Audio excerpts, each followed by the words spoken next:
¿Cómo están? Bueno, estamos en el curso de magia nuevamente. Vamos a arrancar hoy con un pequeño repaso de qué es lo que estuvimos hasta ahora analizando y trabajando, justamente para darnos la posibilidad de ir integrando los temas que hacen a el curso que estamos a punto de concluir. Esta es la anteúltima clase y me parecía oportuno que podamos de alguna forma integrar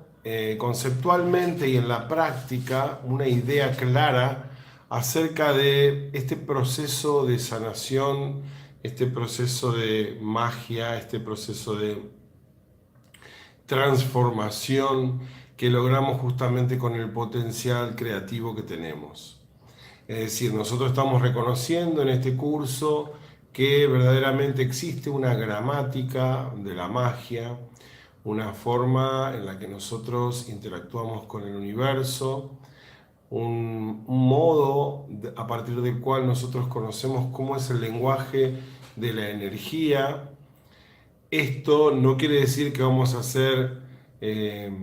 majestuosos y habilidosos magos de un día para otro, pero el curso lo que intenta es que nosotros incorporemos elementos que nos permitan comprender al menos cómo es que se estructura nuestra realidad, de qué manera nosotros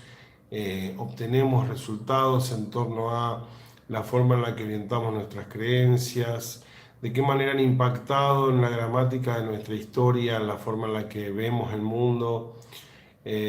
los sucesos que nos han ocurrido y de qué manera estos sucesos han movido y han modificado o determinado arquetipos esenciales en nuestra historia. Eh, Nosotros comenzamos con la primera clase justamente dando una introducción acerca de cómo funciona desde el yo inmanifiesto hasta el yo manifiesto. Esto se ve a partir del análisis de muchas culturas ancestrales, cómo deviene a través de la manifestación este alcance de poder plasmar la realidad, y esto va desde los planos de inmanifestación, es decir, los planos más inconscientes y más profundos, hasta los planos más conscientes y más materiales, y de qué manera el campo del pensamiento onírico, el pensamiento que trabaja las imágenes, el símbolo, el pensamiento que no sigue la lógica de la razón, como nosotros la hemos comprendido a partir de cierto momento en la historia en la cual se instaló de manera determinante, imponente, justamente a partir de este lenguaje más simbólico, más icónico y más arquetípico, cómo nosotros tenemos estructurado el aspecto profundo de la existencia. Y a partir de este grado de conexión con la comprensión que establecemos con esta gramática interna simbólica, poder comprender cómo es la expectación que este tipo de gramática nos brinda para poder acceder al mundo de los arquetipos. Cuando hablamos de arquetipos, hablamos de estructuras anímicas que tienen una entidad, una lógica interna, una diagramación que responde a un programa y que justamente tiene mucho que ver con un área de nuestra forma de manifestar las cosas, una creencia, un organizador interno acerca de cómo filtramos la realidad y también cómo producimos la realidad. Dentro de esos arquetipos que ustedes podían indagar y profundizar más, podemos ver el arquetipo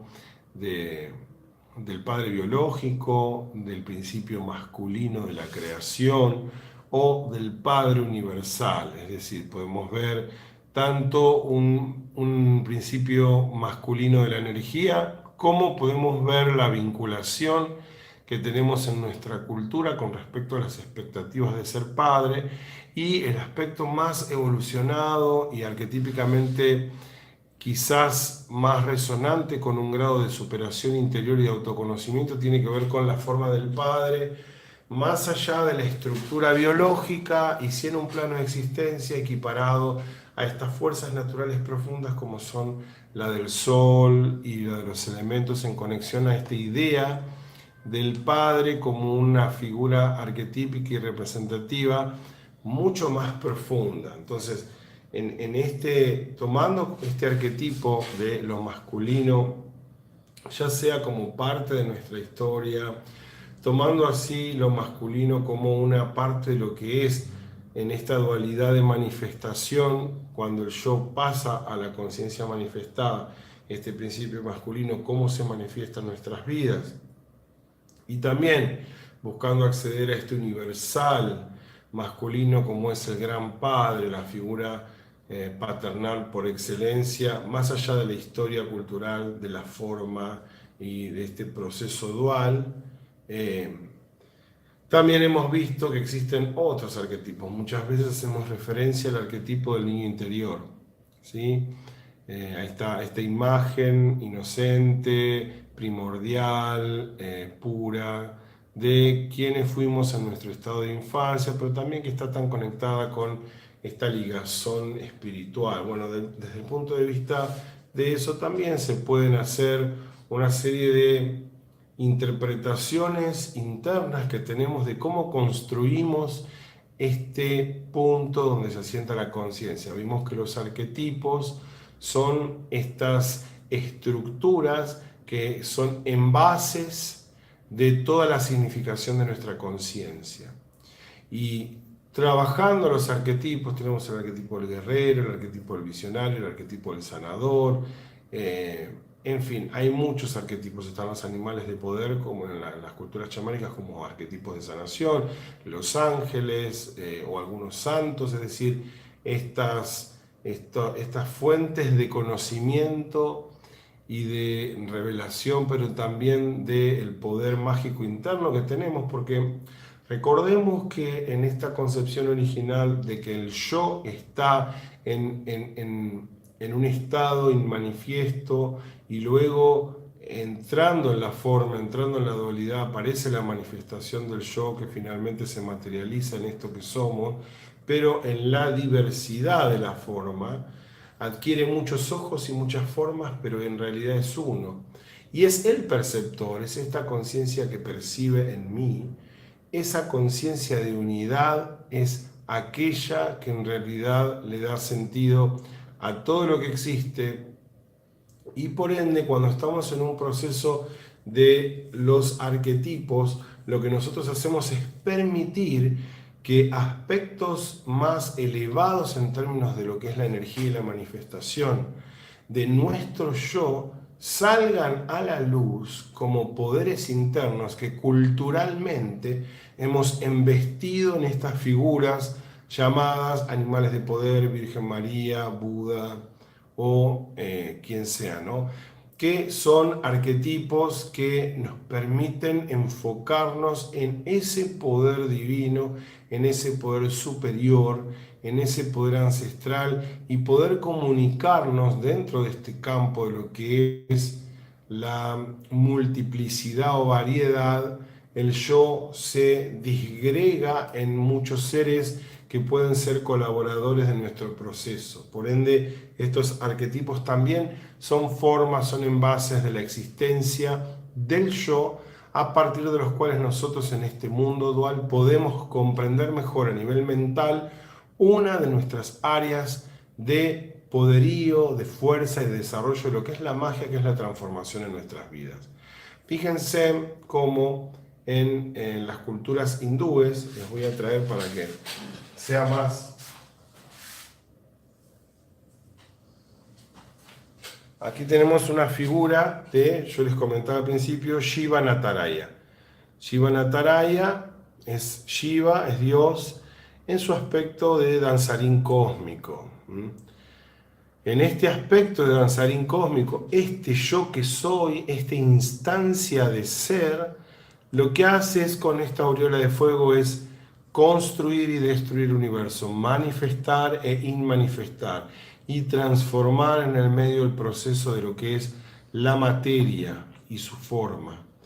Y fíjense en que cada mano representa atributos de esta esencia o de esta unidad. Bueno, fíjense, en un arquetipo como el de Shiva a nivel simbólico, también tenemos subarquetipos de cómo opera este grado o este nivel de conciencia. Es muy importante ver cómo cuando nosotros vemos, por ejemplo, en la cultura cristiana distintas formas culturales de la Virgen María, siempre estamos aludiendo al espíritu arquetípico de la Madre Universal. Y lo mismo pasa en las culturas, en la cultura hindú, por ejemplo, con las formas que adquiere lo divino o Dios en sus mitologías. Podemos estar hablando de distintas formas de lo divino o distintos desenvolvimientos narrativos en la mitología de las historias hindúes que le dan porte, lugar, ubicación dentro del universo a los dioses, pero siempre hablamos de esta conciencia que tiene estas valoraciones, estos aspectos que trabajan justamente sobre distintos aspectos de la manifestación, preservando, proyectando, dándole ritmo al universo, pensando en el chanchito, que sería el ego, que sería justamente aquello que busca obstruir este proceso de jerarquía y de magia, en nuestro caso, como estamos trabajando. ¿Sí? Este sería un poco la mente que se resiste un poco a creer, que está muy apegado a la forma y comprende que la forma es simplemente algo limitado e inmodificable. La conciencia suprema siempre reconoce que tiene la facultad de manifestar y transformar su realidad, ¿sí? Estamos en un ámbito denso como es el ámbito de la materia. Sin embargo, le llamamos milagros a esos hechos que rompen la lógica de lo material, es decir, sanaciones espontáneas, procesos en donde aparece dinero o riqueza en forma inmediata. Es decir, no debería haber una limitación, y vuelvo de nuevo entonces a la figura del ego, que siempre tiene esta cuestión de o victimizarse o enojarse a través de la mente y las emociones. No debería haber una lógica razonable que nos permita a nosotros limitar nuestra conciencia en torno a que, porque la materia es un ámbito denso, tiene un tiempo de desarrollo nuestro trabajo de magia. La magia se puede desarrollar en cualquier momento. Lo que sí hay que ver es la complejidad de factores que están quizás influyendo o limitando desde nuestra conciencia la forma en la que nosotros expandimos la energía para poder manifestar estas transformaciones bajo la lógica de la magia. Un poco el trabajo de los arquetipos nos permite también acceder a cuáles son los arquetipos que en torno al proceso de transformación que yo busco están en juego hoy como para que yo los pueda determinar. Es decir, yo tengo que transformar mi vida. Bien, ¿qué aspectos transformar? Aspectos que tienen que ver con mi proyección de pareja y de creación de familia. Deseo sanar o manifestar un proyecto. Deseo trabajar las cuestiones que tienen que ver con sanar memorias del pasado en torno a cuestiones familiares que tengan que ver con mi madre o con mi padre. Deseo trabajar el aspecto de proyección social en el éxito laboral, en la prosperidad, o también trabajar en la vinculación con mis amigos para crear mayores oportunidades de relación y de vincularme y de desarrollarme como persona. En ese sentido tengo que ver cuál es el área de mi vida en donde yo realmente traigo mi propósito de trabajo con la magia. Una vez que encuentro esa área, lo que tengo que empezar a ver es dentro de mí qué arquetipos han estado funcionando o pueden estar simbólicamente relacionados con aquello que me ocurre,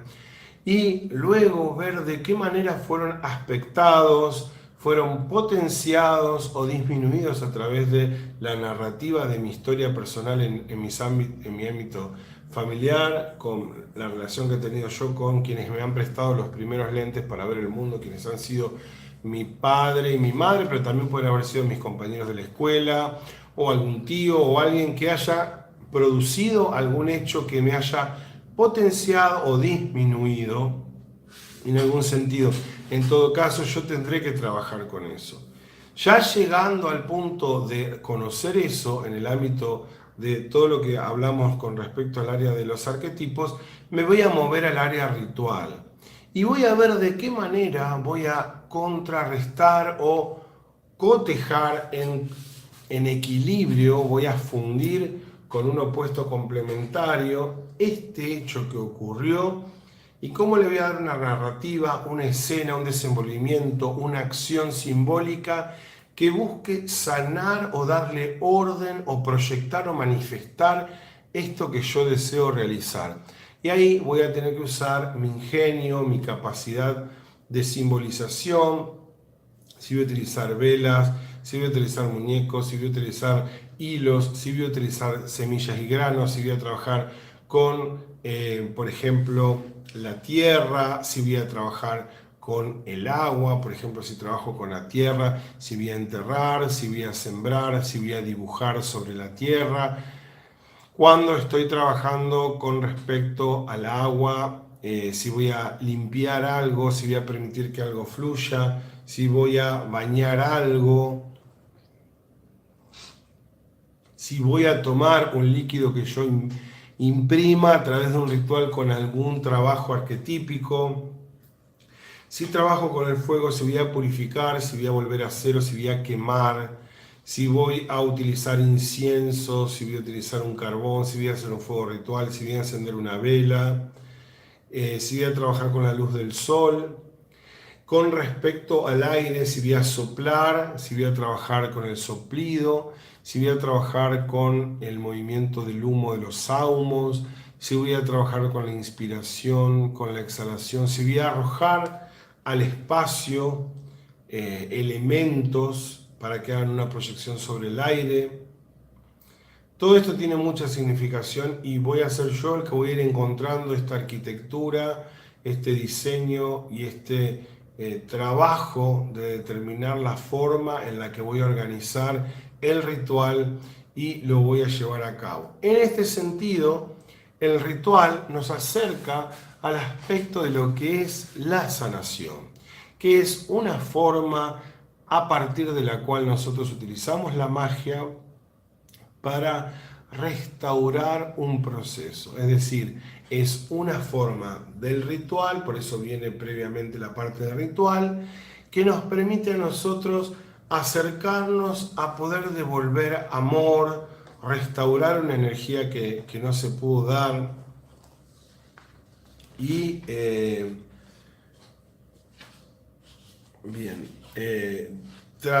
buscar reponer o dar, devolver una energía a un proceso que, como dije yo anteriormente, fue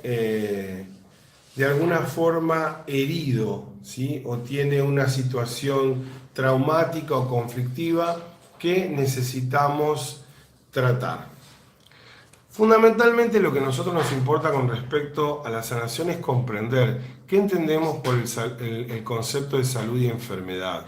Generalmente cuando hablamos de salud, hablamos de una ausencia de enfermedad y siempre definimos a la salud como por oposición a la enfermedad. Entonces, esa no es una definición muy positiva, no es una definición que vayamos a adoptar, porque implica que la salud existe solamente como negación de la enfermedad y no per se como un estado de la persona. Tampoco nos gusta comprender a la enfermedad como aquello que hay que combatir, que hay que hacer una guerra en contra, como muchas veces se ve, la guerra contra el cáncer,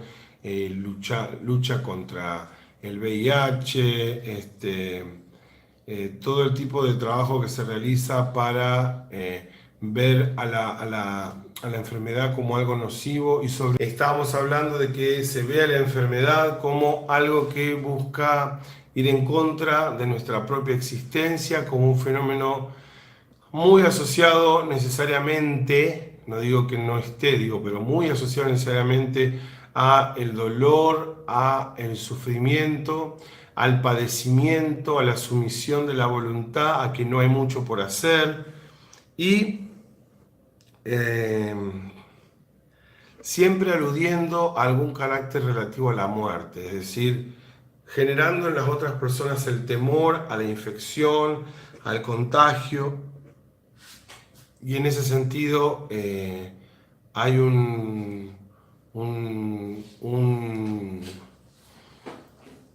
una visión muy negativa de algo que en realidad tiene que ver con un proceso biológico, en muchos casos que vive dentro de la persona. Por ende es un aspecto de la vida biológica que está desarrollándose en nuestro organismo, que no podemos poner en contra porque es la misma vida la que se está manifestando de una manera diferente. Y ese es un concepto sí que nos interesa que se pueda comprender acerca de lo que es la enfermedad. La enfermedad es la misma vida abriéndose paso en un orden diferente para traer armonía y orden a aspectos que la han creado, y por eso es que se manifiesta de esa forma.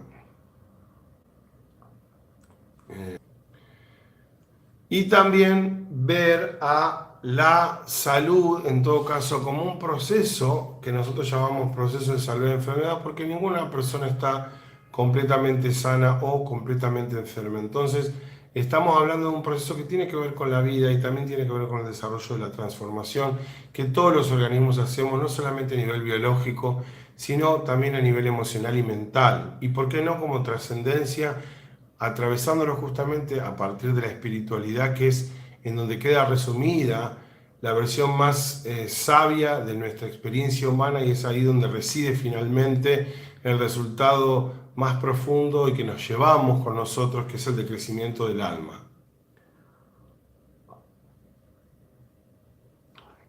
Bien, entonces, si nosotros hablamos de un proceso de salud y enfermedad, tenemos que ver en torno al hecho puntual de una enfermedad, cómo se produjo esta enfermedad, cómo se produjo este daño, cómo se produjo este trauma, cómo se produjo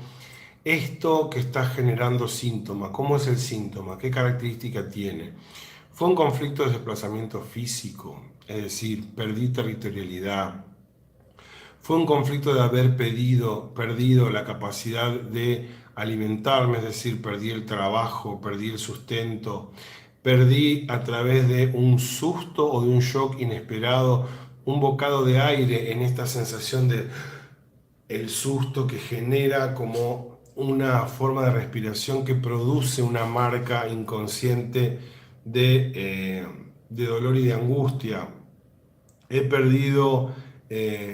algo afectado mi integridad en términos de quién yo soy, del valor que tengo por quién soy, por mi singularidad, por mi forma de ser. Es que esto tiene que ver con sentirme avergonzado por algo, culpable por algo. He interpretado que yo debía estar haciendo algo que no hice.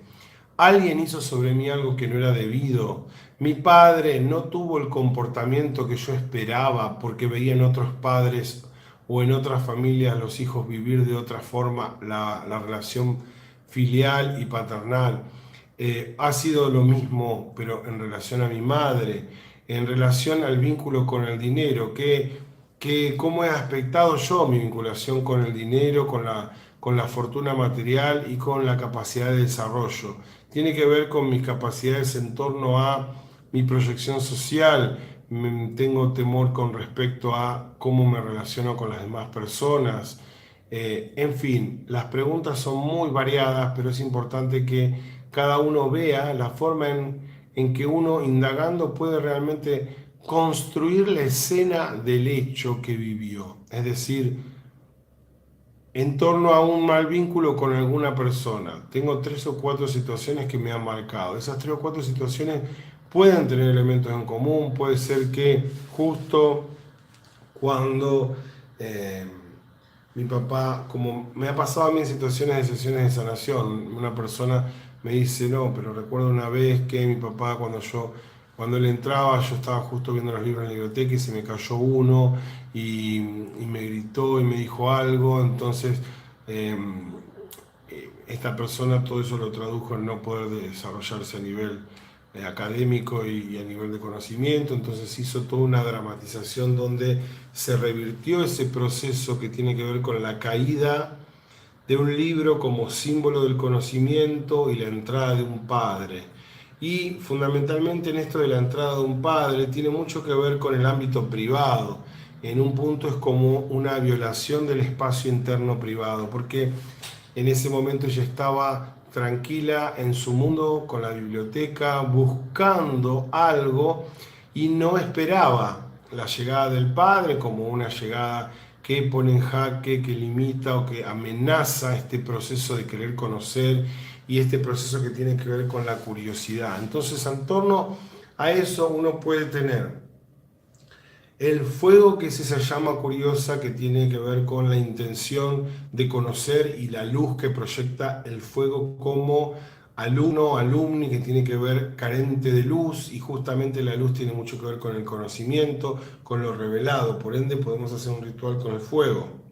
También tenemos que ver que hay dos desplazamientos. Un desplazamiento que tiene que ver con el ingreso del padre de un ámbito externo e inesperado a un ámbito profundo interno. Se puede tomar como una violación del aspecto físico, en términos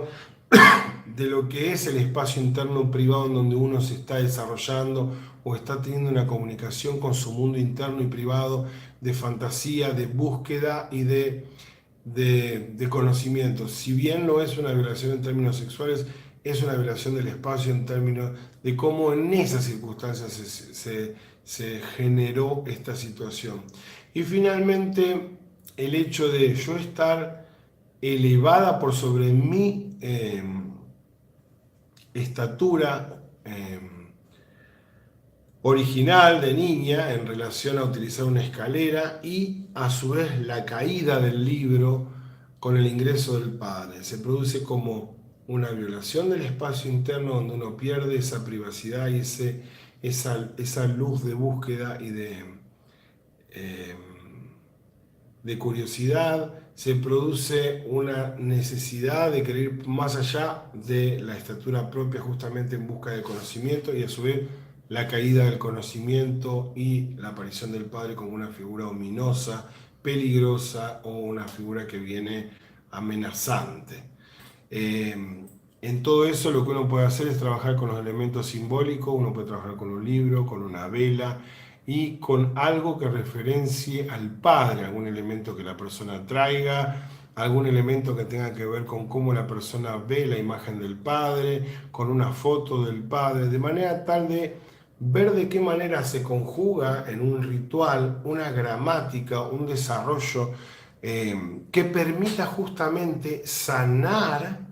en el discurso de ese ritual esta escena y volver al conocimiento a su lugar, al desplazamiento de la curiosidad a su desarrollo cíclico y al límite del franqueamiento de la entrada del padre al espacio privado, siendo que la persona adulta ya tiene esa facultad de poder generar un límite sobre una circunstancia que de chica no lo tenía, porque no vivía en su propia casa y no era una persona adulta. De esta manera nosotros lo que vemos con respecto a lo que es la sanación es buscar de alguna forma equiparar y sincronizar los distintos relatos que hay, porque con respecto al relato del padre tenemos el relato del padre esperado con respecto a lo que nosotros deseamos que sea y no es.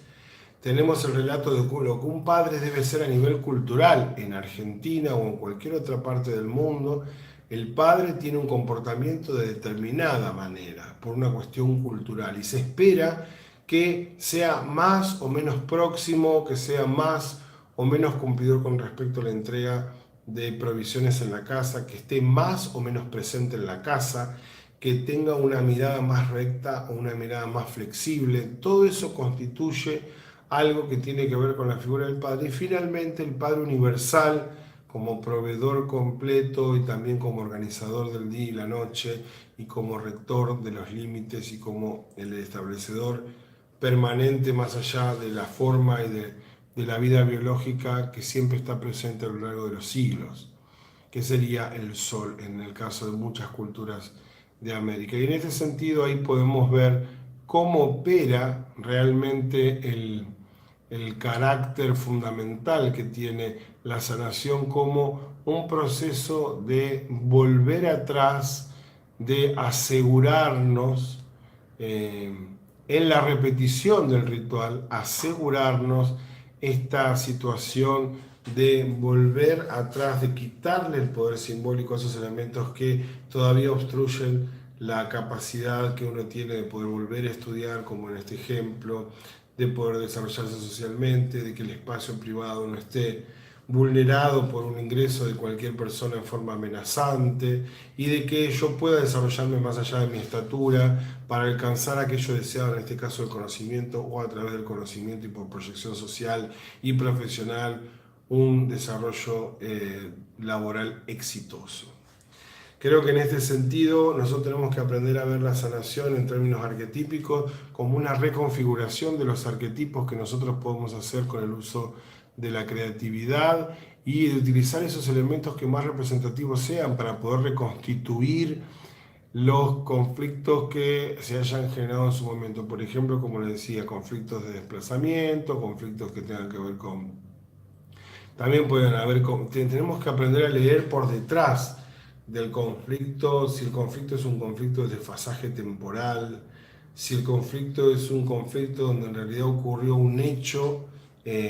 completamente inesperado que va más allá de la voluntad de los integrantes, que en su momento yo incorporé como algo trágico y traumático por cómo operaron las personas en torno a mí y se las atribuía a ellas y no era algo de ellas. Es decir, es como uno muchas veces dice, uno no puede cambiar el pasado, pero el pasado se puede cambiar porque uno del pasado lo que tiene es la interpretación y es simplemente un discurso escrito en su mente. Y ese discurso no es solamente una cuestión de cómo se desarrolló la lógica de una cuestión en una línea histórica, sino también de todo lo que viene aparejado a nivel emocional y mental. Por ende, si yo modifico estas estructuras de emoción, de lectura, de arquetipos, yo estoy modificando el pasado y estoy en ese sentido haciendo que la fuerza del presente no esté limitada o obstruida justamente por arquetipos aspectados negativamente en mi historia personal. El sentido fundamental de esta clase tiene que ver con poder indagar en los procesos que en nuestra vida han producido dolor y cómo se ha desarrollado, si han sido en torno a algo vincular, cómo se ha desarrollado esta responsabilidad de ser nosotros mismos más allá de sentirnos completos a partir del otro, indagar si hemos estado esperando que el otro complete nuestra felicidad, si los temores que nosotros hacemos son por proyección o no, y muchas veces si tiene que ver con rituales de duelo, hacer buenos duelos para hacer buenos rituales de duelo con arquetipos simbólicos para dejar ir, dejar partir. Muchas veces se hacen rituales, por ejemplo, de duelo sin sanar los vínculos previamente. Si el vínculo fue bueno, yo puedo hacer un duelo, pero si el vínculo estuvo dañado y aparte hay que hacer un duelo, lo primero que tengo que hacer, si no lo hice durante mi vida, es volver a sanar ese vínculo donde hubo dolor, donde no hubo comprensión, donde hubo alejamiento, donde hubo carencia, y luego sí dejar partir a esta persona y en ese sentido sí hacer un rito, diseñar un ritual de duelo que nos permita justamente concluir el ciclo.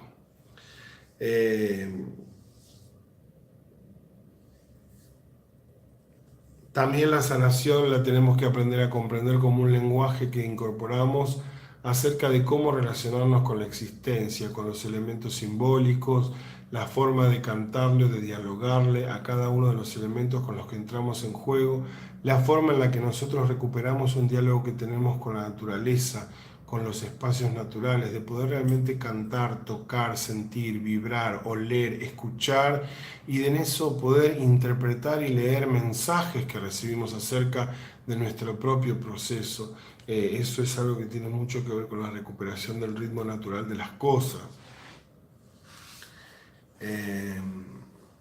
También la sanación está muy vinculada en este proceso a poder detectar aquellos momentos de sincronía en donde entendemos que la existencia se está comunicando, nos está respondiendo, nos está indicando el proceso de cambio, porque llega justo una persona que tiene que ver con lo que estamos haciendo, aparece aquello que necesitábamos, justo se da que alguien nos habla de algo que tiene relación con una oportunidad de trabajo que finalmente se da, o pequeñas incidencias que van logrando darnos a entender que realmente estamos yendo por el camino indicado y que nos estamos moviendo en la dirección correcta. También comprender a la sanación como un proceso de aceptación, sobre todo en los procesos de salud física, ¿no? Arrodillarnos frente a la enfermedad, sumirnos a ella, tomarla y aceptarla como maestra, sentir que en realidad en su lógica y en su arquetipo tiene todo lo que necesitamos para aprender y poder abrazarla, aceptarla y amarla biológicamente tal y como es, o emocional y mentalmente tal y como es, justamente para no producir procesos de resistencia, procesos que vayan en contra de lo que es la comprensión verdadera de cómo está estructurada a nivel arquetípico, para saber luego de qué manera hacer un complemento liberador a través del diseño de rituales. Por ejemplo, como les decía antes, haciendo un ritual o un discurso ritualístico que tenga que ver con una complementariedad de cómo se dieron las cosas. Si el movimiento de desplazamiento fue hacia abajo, a lo mejor en la caída del libro lo que yo tengo que hacer es volver a hacer que la persona levante un libro y lo coloque en su lugar. Eh, si la persona, si en realidad alguien golpea la puerta, es franquearles el paso, es hacerles cerrar la puerta para que el ámbito privado esté protegido, o que alguien deba golpear para que uno autorice o no el ingreso. O sea, son todos elementos que se los estoy dando en torno a un ejemplo. Me parece que el ejemplo siempre es el mejor lugar donde se pueden encontrar y ver cómo puede operar un acto de psicomagia, un ritual, y en ese sentido captar la esencia pura de la superación de la situación, ¿no? Más que nada la integración de la experiencia como un proceso de aprendizaje, y en eso comprendemos que la sanación es realmente el hecho de incorporar esto que venimos a vivir como una experiencia profunda en términos de atravesarla con una intención de integrarla. Bueno, la clase de hoy ha sido una clase muy interesante en términos del análisis que nosotros intentamos brindar en este curso de magia, porque buscamos efectivamente que realmente sea algo de una total aplicación en la vida de cada uno para poder desarticular y reescribir la historia y recuperar poderes, ganar fuerza y producir cambios que vayan directamente en torno hacia la liberación de estos potenciales o oportunidades de desarrollo que tenemos en el universo y que están obstruidos por la forma en la que nosotros hemos vivido, nos han criado o hemos desarrollado nuestra historia. Deseo que puedan rever este material y que lo puedan analizar e ir integrándolo junto con los temas que estuvimos desarrollando para poder concluir en la próxima clase de meditación con este proceso de adentramiento en lo que es la magia como un concepto muy abarcativo y de amplio alcance sobre lo que es la liberación de nuestra conciencia en manifestación constante. Les mando un abrazo grande, espero estén muy bien y nos vemos entonces en la próxima clase.